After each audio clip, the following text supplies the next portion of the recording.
Do të udhëtosh falas pa kokër leku dhe ke problemin kryesor, s'ke ku të flësh. Ta them unë, hajt ulemi te ai guri. Mënyra për të udhëtuar ka plot dhe njëra prej tyre është falas. Nuk ta thon njerëzit si të udhëtosh falas, jo sepse nuk duan, mbase nuk dinë ose mbase nuk kanë çfarë të shesën, se kur thon për një hotel, të bëj reklamën e hotelit vesh atje. Kur thon për një apartament, për një diçka të bëjnë atë. Kurse falas nuk thot njeri, sepse do ta thonte ja dhe të dinë. Do t'i them unë tani direkt, pa merak. Një mënyrë si të flësh falas është kampingu. Është një opsion klasik, një tënd, një sleeping bag, edhe je për çefin tënd. I merr një herë do thuash ti mora 20.000 lekë kampingu, atë çadrën e kampingu mund ta vësh atje. Çadrën e kampingut për çefin tënd, wild camping, nëse e kërkon në internet ose camping për you without money, si duash ti. E vë atje në recept, flë për çefin tënd dhe vjen në vende të bukura dhe nuk paguan asnjë kokër leku. Mund vesh në natyrë, mund vesh në plazhe, në pyje, në male, në vende ku duash ti, ka dhe vende që janë zyrtarisht free camping. Duhet kujdeseni, në disa shtete nuk lejohet, si për shembull në Kroaci me Sadio, mund të futesh në një cep varet, por është në kurrizin tuaj. Një mënyrë tjetër është Couchsurfing, është një website që ka funksionuar shumë mirë në vitet 2010 deri 2013 që shiti ai Jesus si e kishte ai, Ferren duket, nëse. Pastaj kanë dalë shumë website të tjera si Be Welcome, si Trust Routes, si Warm Showers për ata ciklistët që udhtojnë dhe duan të flën falas.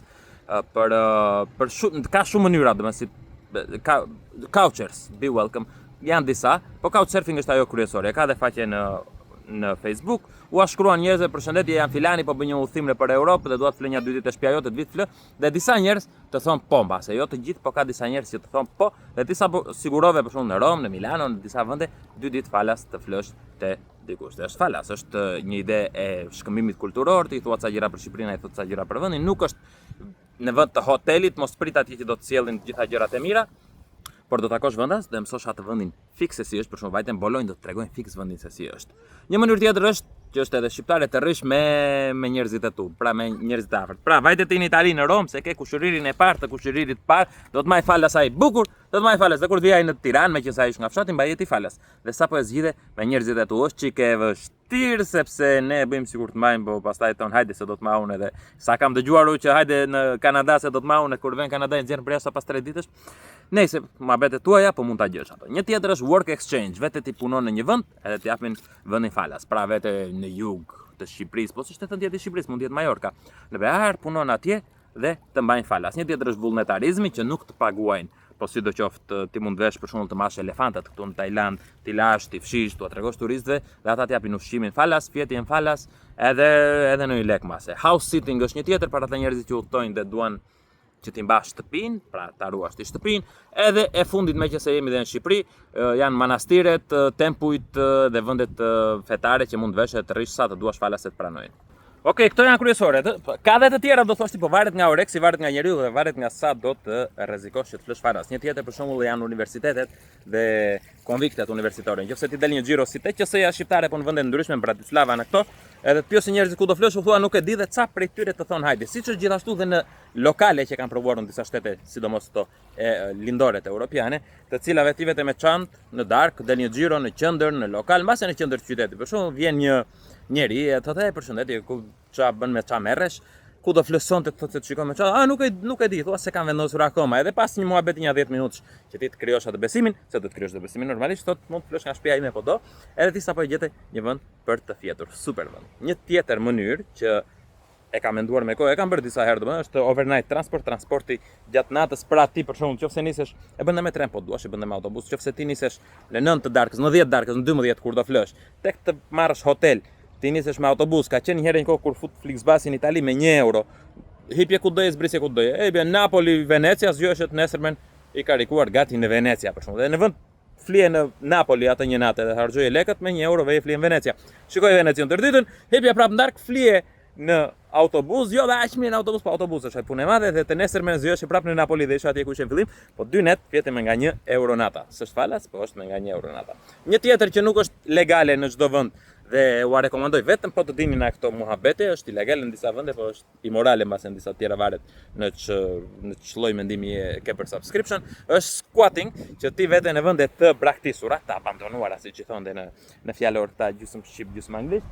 Në ca vende për shembull që ka ikur behari dhe s'ka njeri brenda atje dhe futesh, ose në disa vende që ka 50 vjet që ka vdekur i Zoti dhe vën njerëzit edhe flën atje. Ka disa squats të cilat janë të organizuara. Për shembull kam parë në Francë, në shumë vende në Francë, në Itali, në disa vende, në Greqi po, edhe madje edhe në ku kam parë në Zvicër në winter tour më duket, kanë qenë ja diskotës të ndryshme, veje edhe rrije falas. Duhet merresh me njerëzit atje që rrinin, se kishte lloj njerëz, ndaj thash varet nga rreziku, kishte budallënj, kishte të pastër e plot, kishte junkies, sa të duash mendje nga junkies, se ti do të udhëzosh falas, po nuk do të vesh në atë nivel. Trust me. Një tjetër është kur bën autostop apo kur një njerëz rrugës, jo vetëm lokale si thash parë, është që të ftojnë njerëzit. Thonë, hey, ku do flëson, nuk e di, do të flesh te shtëpia ime. Jo ata të lokaleve, në përgjithësi. E thonë ti ikën plazhit, ku vetë udhtoj njërin tjetër, po ku do flëson, nuk e di. Do të flesh te shtëpia ime. Oje, duhet të kesh kujdes, ata që të ftojnë zakonisht nuk janë gjithë me qëllime të mira 100%, po nuk janë dhe me qëllime të këqija. Dhe e fundit është ajo që zakonisht ndodh në Norvegji apo në vende tjera, që janë kasollet apo vendet, këto si bangalut, të cilat janë për emergjenca. Për shembull, ishte një çift që bëri Norvegjin me biçikletë, një çift rumun, edhe në çdo vend në Norvegji, nëpër male, nëpër këto ka vende që janë si punë kasollesh, emergency shelters janë ato, të cilat ti mund të vesh edhe të flësh, sepse bën hiking do të flësh atje në darka ikën, edhe në Dolomite ka, edhe në Zvicër ka sa të duash, vetë flë atje, një natë tu një natë atje kur bën hiking për qefin tënd, flë në gjithë rrugën.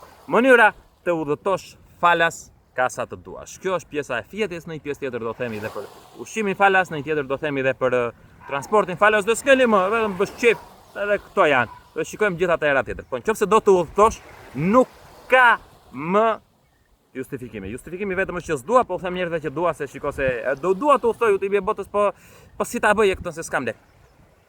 S'ka nevojë. Po ke lek është bonus. Po ke lek mbase është më komfort. Jo më mirë, më komfort në mënyrën e logjistikës, pra që ti se vret më një 2 orë se ku do flosh, po pen hard do fla atje, hajt shëndet i bëre booking edhe mbaroj.